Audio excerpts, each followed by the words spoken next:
As soon as you teleport, drop some phase bombs, teleport again, phase bombs, lightning sentries, phase bombs, lightning sentries, teleport, phase bomb, lightning sentries, teleport, phase bomb, lightning sentries, teleport, phase bomb, lightning sentries, panic, just panic as much as you can. Hey guys, Vade here. Let's talk a little bit about the endgame gear, skills, and playstyle of the Electrofield Assassin.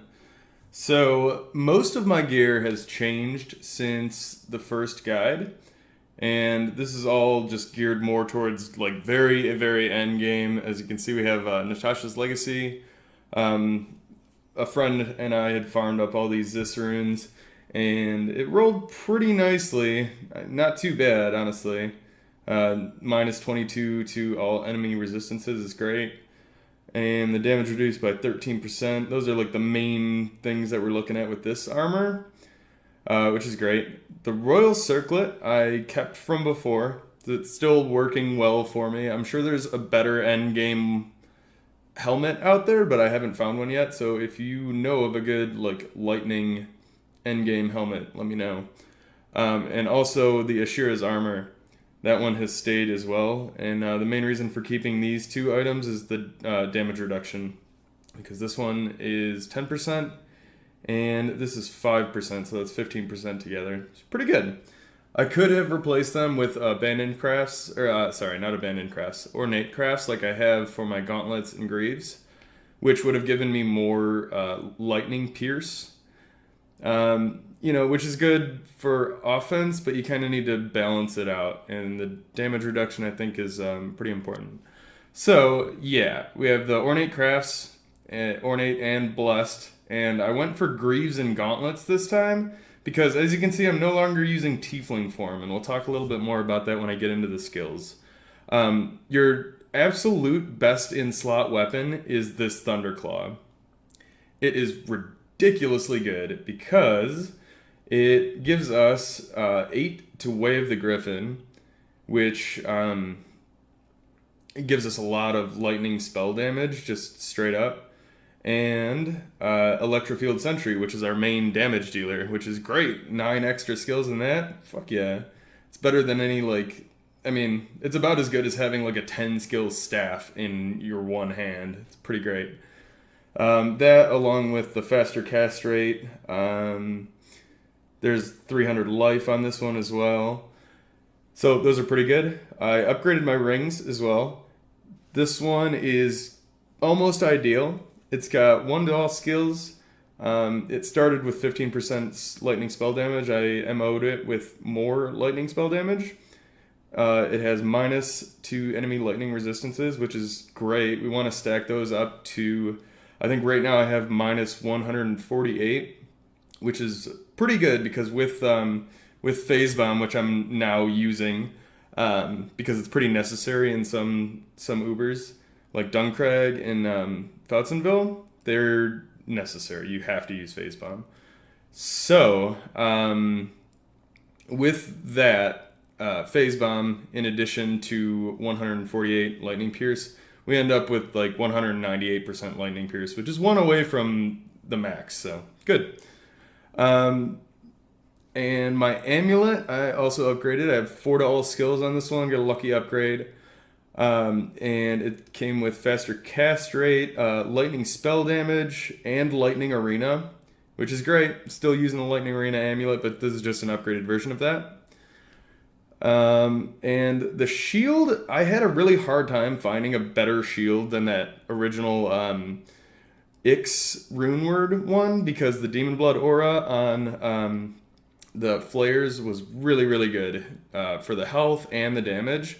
But this one, this avatar with the core runeword, it gives us minus 25% to enemy lightning resistances, which is great, and also 55% faster cast rate, which is also good, and it also comes with some chance to get magic items, which is good as well. All the jewels that I have used, I replaced the flat spell damage jewels with magic find jewels. And with most of those jewels, I tried to find ones that had 2 resistances.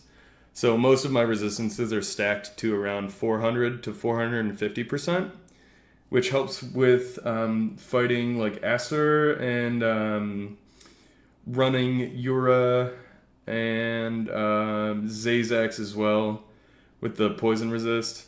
It's great. Makes those really, really easy Ubers. You can just do them in a few minutes. So with this build here, I was able to get Astroga's Venom Stinger. That one was pretty difficult, but right now I'm farming Demon's Banes, trying to find the trophy. I was able to kill Cabraxis and actually get a trophy from him as well. Most of these charms I did myself. I wasn't able to do Laz. That just requires a different spec. So let's take a look at the skills.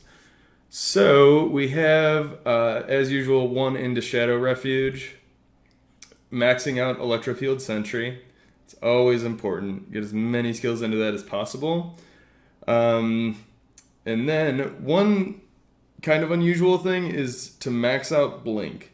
And the reason that we can do this is because we're not using Tiefling form anymore. I was finding with Tiefling form that having 0 defense was just kind of bad for the small amount of bonus that it gives me. You know, like once you have so many charms, the extra dexterity doesn't make too much of a difference. And the sacrificing all that defensibility isn't worth the extra life, because life is like a little extra defense, you know what I mean? So I think it's kind of better this way. So even though our defense is low, it's only like 71k, you still have, you know, average chance for a Slain Soul to hit you is 58% instead of 95%, which is way better. And also you have your chance to block with the dexterity is not too bad. You know, it's something. It's something. It's better than nothing. So, as usual, we have Perfect Being maxed out because Avoid is just amazing, super OP. We didn't put anything into Queen of Blades because we're going to be using Phase Bomb really often. So we're going to spec into Phase Bomb. The only reason that Way of the Griffin shows 41 skills right now is because of the Thunderclaw, which gives us that skill on an item. And Vampiric Icon, just put 1 in. You know, I don't really use it all that much because there's enough skill swapping that we're going to have to be doing on a regular basis that it's just, I don't know. I just don't use it. If you want to switch between like 8 different skills, go for it. But that's not me. That ain't me, man. So let's take a look at how this build performs now that we're pretty much into the end game. So we're going to go take a look at Duncrag, and hopefully don't have a huge cave map here. Not really a big deal if we do, because we can, with our max blink, we have a 1.8 second blink timer, which is really, really good. And it's pretty much necessary to have with, in Duncrag. Alright, forgive me if I die. I'm trying to concentrate on talking here. What the idea is here, it's more about like learning the mechanics of the fighting and avoiding the barrels. That's the big idea here. Just keep your Edrums up when you're going to be teleporting to a new area. As soon as you teleport, drop some phase bombs, teleport again, phase bombs, lightning sentries, phase bombs, lightning sentries, teleport, phase bomb, lightning sentries, teleport, phase bomb, lightning sentries, teleport, phase bomb, lightning sentries, panic. Just panic as much as you can. Just frickin' panic shit yourself if you have to. It helps. This is a bad teleport. I'm probably gonna die. Okay. But that's the idea. You end up farming Dunk pretty fast. It just takes a little bit of experience. And, you know, sometimes I'll do it... Hey, there's a ring there. Sometimes I'll do it with no deaths. But, you know, more than not, you're gonna have at least 1 death per run, you know? Just freaking happens. When you have an Uber with an insta-kill spell, that's what's gonna happen. So, anyways, that's kind of the idea. You just go through like that, murk everybody, panic your ass off. Oh, ooh, Ring of Disengagement. That was so worth it. Anyways, that's pretty much it. If you guys want to see me do Some of these Ubers, I can make some short videos showing like my strategy for doing certain bosses and things. Just throw it in the comments, and I will see about doing that. So yeah. All right. Thanks for watching. Bye.